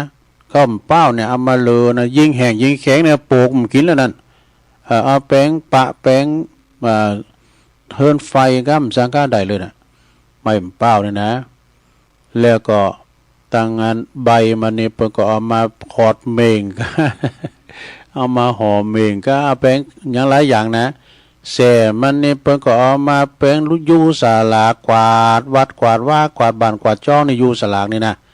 เอามาแปลงหางบอกไฟก็มีรู้มันก่อนเนี่ยแปลงหางบอกไฟกาแล้วก็ต่างงานหน่วยมันเนาะหน่วยมันนี่เปิ้นเอามาแปลงอย่างเปิ้นเอาปุ๋ยมันเนี่ยเปิกมันเอามากอบน้ำใยปุ๋ยเป้ามาคัดขี้ไข่ก้านะก็จะดีคัดหมอคัดหายเนี่ยปุ๋ยเป้าเนี่ยโกงเป้าเนี่ยเปิดมาแปลงสีสล่อดูสีซ้อนะโกงเป้านั่นน่ะโธ่เอาแปลงการฝีมือกันเนี่ยได้หมดแปลงน้ำบอยกานี่ โกงเป้าเนี่ยจีนมันก็เปิดมาแปลงกะทิก้าห่อขนมกาน้ำมันก็เอามากินน้ำนี่เป็นบริสุทธิ์เนาะเวลาว่าเปิ้นเดเสซบก็เอาขอนขืนบุญแตะกองฟอนกันนะสมาอยู่ดีมันสูงแล้วเนาะเปิ้นน้ำเป้าล้างหน้าโลเนี่ยน้ำเป้าเจ้ามันก็กินได้ดูมีประโยชน์หลายอย่างนะเนาะการมันก็ยังดีนะเปิ้นเอามาเยอะการมาโดเอามาคูนขนมปาด โอ้เรื่องนอกเรื่องละอันนี้เป็นนี่พอต้นไม้ใจนี่บุญคุณนี่ต้นไม้ปลูกต้นไม้คุ้มค้ำจุนชีวิตค้ำจุนชีวิตเฮานะต้นไม้เนี่ยแล้วก็เฮาปลูกต้นไม้แล้วแก่วิกฤตโลกร้อนแต่กะอันนี้แน่นอนเนาะจะแก่วิกฤตโลกร้อนเด้อปลูกต้นไม้นี่นะเวลาก็ไม่นักก็ไม่ร้ายคูนเฮานี่ก็มันฮ้อนสอหากะหุมดอกหุมก็ไม้นี่โจกดีที่สุดปลูกต้นไม้เหือนพักผ่อนจิตนี่ก็ไม้นี่นะมันคายออกซิเจนเข้ามาดอกปลูกต้นไม้กินและขายผลผลิตนี่ก็ยูคาลิปตัสนี่นะเพิ่นเอาไปขายด้วยซะนะเพิ่นปลูกขายนะก็ปลูกได้หมดแล้วขายได้หมดไม่ซักได้เป็นที่หนึ่งเนาะยังย้ำเตาไม่พยูนเด้อกันเนาะไม่พยูนเนี่ยโปรแปลงนะไม่เก็ดนะนี่มันก่อนนี่เขาคุ้มถาสมภาษณ์คุ้มฐานก่อนนี่หันไม่เก็ดเดี๋ยวมันได้โดมาแปลงดำมวยมันแข็งดีว่ะไม่เจนหัวจักกะโลไม่เจนนี่นะเวลามันแรงไหมแล้วมันออกใบมันนะทูมันใบมันนะควายมักบ่รู้ควายกินนะใบยอดเจนเนี่ยแล้วก็ปลูกต้นไม้เปิดปินตีสถิตปวงเทพอมรนี่ ก็ไม้นี้มันเป็นที่อยู่ของเทวดาโดยลูกค้าเทวดาเป็นเสียงสถิตอยู่ต้นไม้นะปลูกต้นไม้เพื่อสกุลนาอยู่เนี่ยนกหนูก็มาอยู่หันนี่นะปลูกต้นไม้เพื่อแมลงผึ้งผู้กินเกสรนี่แ มันดอกมามันก็จะไปกินเกสรดอกไม้ก้าอย่างผึ่งก้าในเวลาน้ำใยมันจอเนาะมันบานมาเนี่ยมันก็จะไปผสมเกสรป้นเล่งผึ่งโลเนาะแล้วสมเตอก็เก้าไม้นี่ปิ้นอยู่ตีอยู่สิงสถิตของอันเทวดาโดเทวดาลูกค้าเทวดาประสิงสถิตอยู่เก้าไม้เก้าตอกแล้วก็มีนกหนูก็ไม่ใหญ่ไม่ลงกันมีผีก็มีนกเก้าเรียกว่านะก็ไม่ได้มีผีนะ มันจะมีผีสิงสถิตอยู่ปลูกเก้าไม้มาแมลงผึ่งแล้วก็ผู้กินเกสรแมงปูเนี่ยนะกินเกสรแล้วก็ปลูกเก้าไม้ใจทำบ้านแล้วก็ทำฟืนฟอนเนี่ยเอามาแปลงโหลหนึ่งเข่าก็ได้นะสะ สุดท้ายปลูกต้นไม้เพื่อสอนคุณธรรม ต้นไม้ต้องมีหยังตั้งแต่หากไปเนี่ยเพื่อจะพารณาไปนี้หากแก้วหากขะแนงหากฝอย กิ่งก้านสาขาใบก้านสังก้าเนี่ยเพิ่นจะว่าไปนี้แต่เพิ่นปิ้นดักเทศนี่นะแต่เพราะว่าต้นไม้นี่ต้นไม้ไม่เคยให้โทษมันไม่ให้โทษนะก็ไม่นะมีเฮือโดไอ้เนาะเอาลังข้าวพังบ่เนี่ยมันเยอะมันกุนใส่นะ ก็ดันก็มันปลูกไก่เนี่ยไปปลูกไก่เฮือนให้กะก็เวลามันกุนมันก็อย่างวามันก็ได้ต้นไม้คือประโยชน์แก่ชีวิตเนอะเนี่ยคือประโยชน์แท้ๆกับข้าวไม้นี่นะต้นไม้กำจัดอากาศพิษหือโลกแต่กันเนาะมันครองอากาศด้วยนะต้นก็ไม้น่ะก็ไม้นี่ครองอากาศด้วยนะลงเด้อต้นไม้กำจัดสิ่งโสโครกใบเป็นใบดอกผลนี่นะสดาอย่างก็ไม้อันขัดเจ้าเนี่ยลงเด้ออูถึงว่าขัดเจ้าเนี่ยคือตึงหาวัดขัดเจ้าปุ่นตีตุปีทอปปุ่นตุปีทอปนี่เปิ้นอยู่วัดขัดเจ้าผมฟังทุลุงเหมือนกันแต่ผมฟัง YouTube นะ ต้นขัดเจ้านี่สดาโยมเปิ้นว่าเอาไปใส่เหล้าไก่ที่มันเป็นไห้ก้ายวะเนี่ยไห้มันก็จะหายไปยาม้าเนี่ยมันเป็นเฮือนะหลวงพ่อว่าเอาขัดเจ้ามามัดคอมันนี่กะเนี่ย ทุลุงก็ว่าโหแล้วนึกว่าเปิ้นเอามัดคอห้อยเปิ้นว่าเอามามัดคอนั่นนะเฮือนละบ่ล่ะหลวงก็เอามาที่มันเป็นเฮือนนั่นน่ะเปิ้นว่ามัดคอบ่เอายืบมันเป็นเจิกโดยืบเอาหนังมันเอาลอกออกมาแล้วก็มามัดคอนะมาปลูกต้นไม้ให้ชีวิตแก่คนสัตว์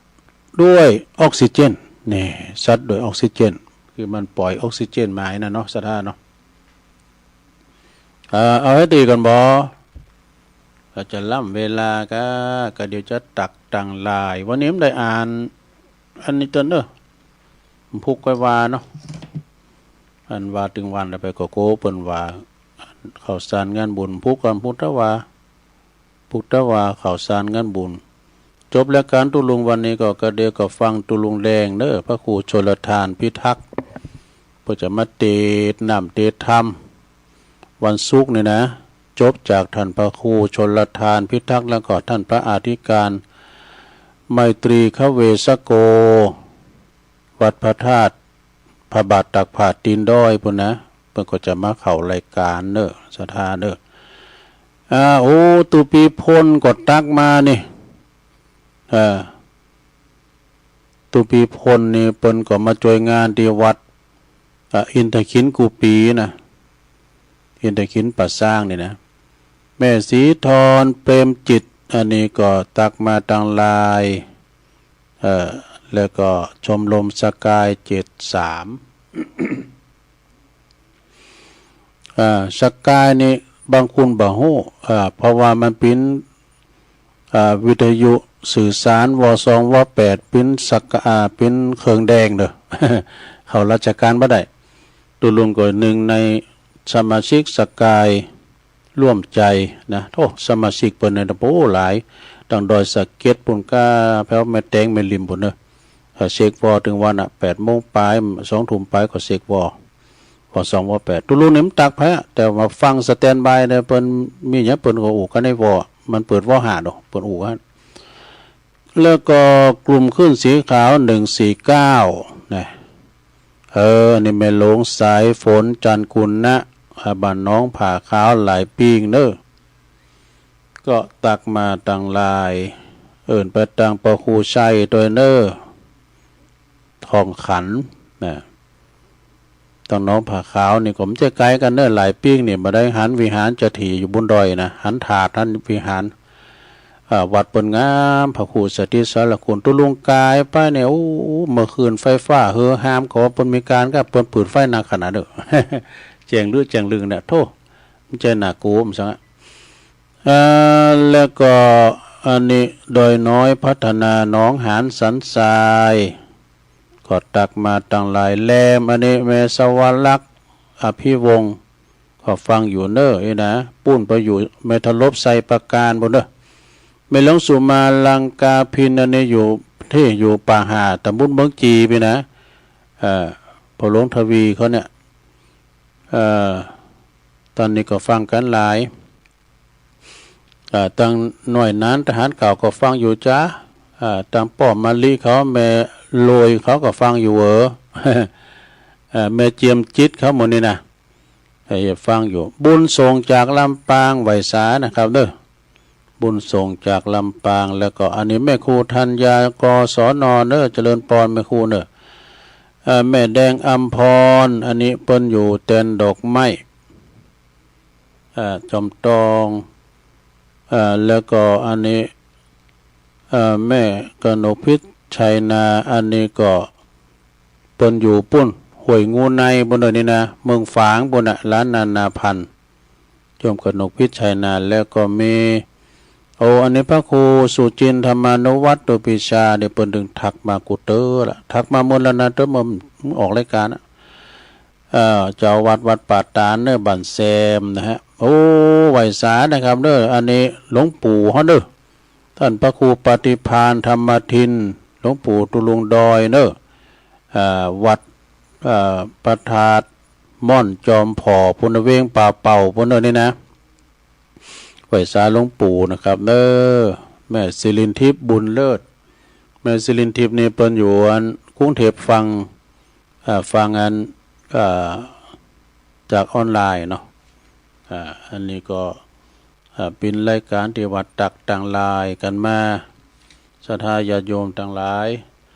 ได้มามาจากับพี่น้องศรัทธานาบุญเฮาตอนนี้ก็ตักต่างลายไปพิธีเรียบร้อยตอนนี้ไปก็จะเปิดสายหน้าไม้ตักตายพี่น้องศรัทธาโทรกันมาเด้อโทรกันมาที่เบอร์0899556506นะแจ้งผลการรับฟังก็ดีเจริญปอนเจ้าไหวสาเจ้าตามขลักปัจจุบันนะเจ้านั้นแย้มหรือทำตนเดียวนะเจ้าไปเอาตูเจ้าบอดีเป็นเกณฑ์เฮามีตูเนนกินดีอยู่เจ้าบ้านเฮาเมืองเฮาตูหนุ่มตูเฒ่าเฮามีอยู่เจ้าดีลูกเจ้าขึ้นมาตี3ตี4เฮาก็ยังมีเทศนาธรรมได้เศร้ากว่าปีก็ยังจดจำฟังเทศฟังธรรมประจำเนื้อเจ้านานแย้มคนเดียวเฮาจับไปเมาบอดีมดเจ้าเลยนะนั้นหลงได้ทำคำกอดทาตุยมาขับไปเลี้ยวกาหับกำเลี้ยวเจ้า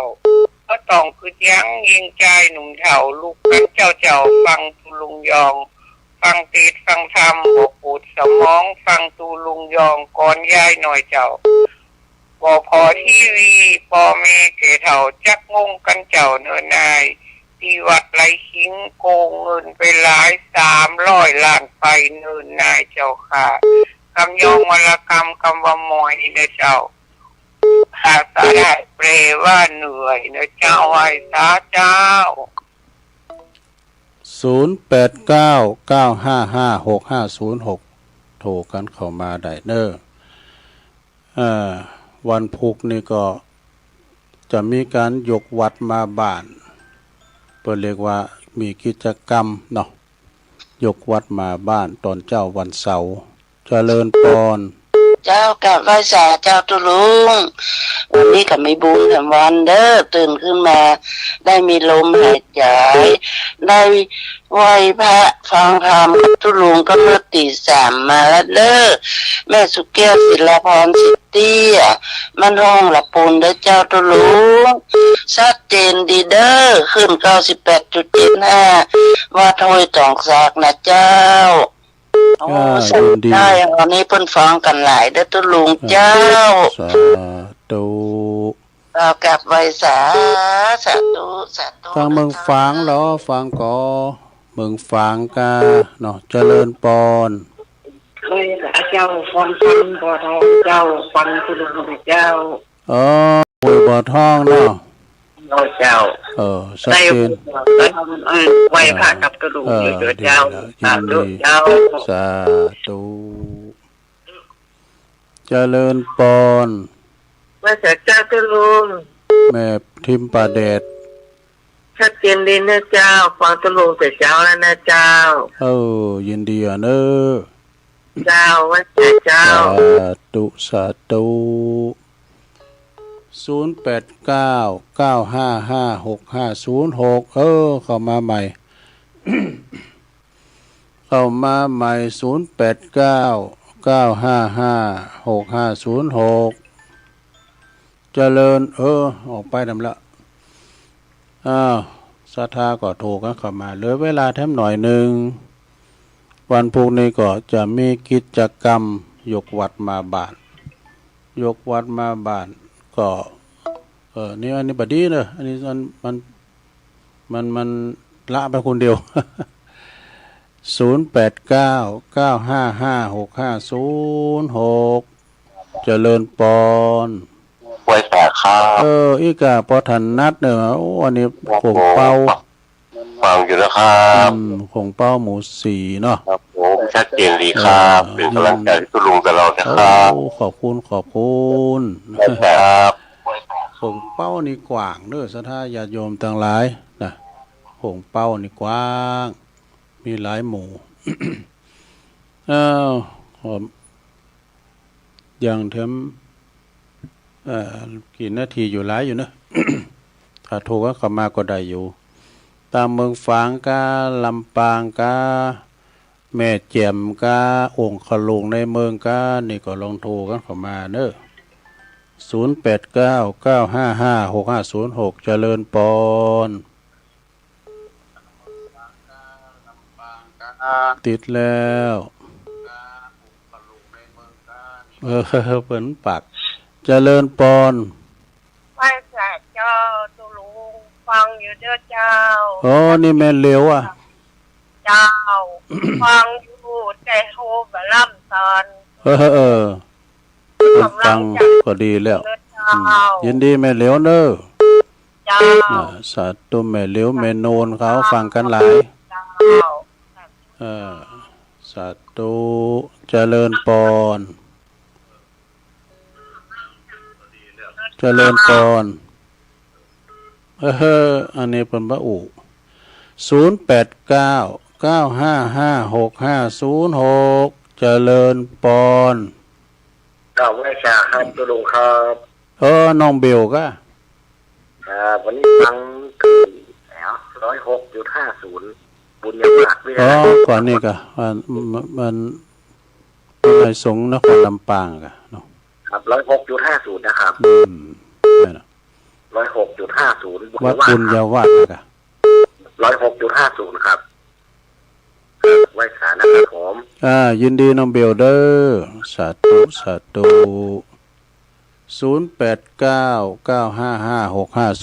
เจริญปอนเจริญปอนเด้อ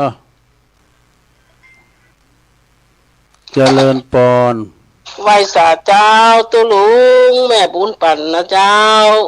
มึงฟังมาแล้วหอยงูในอ่ะเจ้าฟังอยู่นะเจ้า ฟังอยู่เนาะเจ้าฟังตลอดเลยเจ้าฟังอันพวกกันเนาะอันพระบาทอุดมเจ้าตัวแทนห้วยงูในเจ้าเนาะตัวแทนจะมึงฟังเขาตัวเจ้าฟังกันหลายขอบคุณแม่บุญปันเด้อ เจ้า สาธุแม่บุญปันตาเหงแม่บุญปันนี่เปิ้นเปิ้นก็ฟังตลอดว่าเป็นตัวแทนพี่น้องเมืองฝางไงวะ อ้าวทำสายนั่นเหรอตอนใดจ้านี่เจริญปอนโอ้หลวงพ่อกฤษเนาะ ตัวเล่นนะครับ ครับ โอ้แล้วครับ ชัดเจนดีเนาะตกไปละเอาละสดาญาโยมก็หันสมควรเวลาเนาะและรายการอื่นเพิ่นมาอยู่ถ่าตัวลุงก็จะนำรายการจากล่าสดาไปก่อนเนอะวันพุธก็คอยมาฟังกันแท้ใหม่เวลาเดิมตี 3บนพุธนี่ก็เป็นกิจกรรมยกวัดมาบ้านเนอะอยู่ดีมีสุขเหมือนกันกูก็กูคนเนอะจัตตาโลธรรมาวัฏันติอายุวันโนสุขังปะ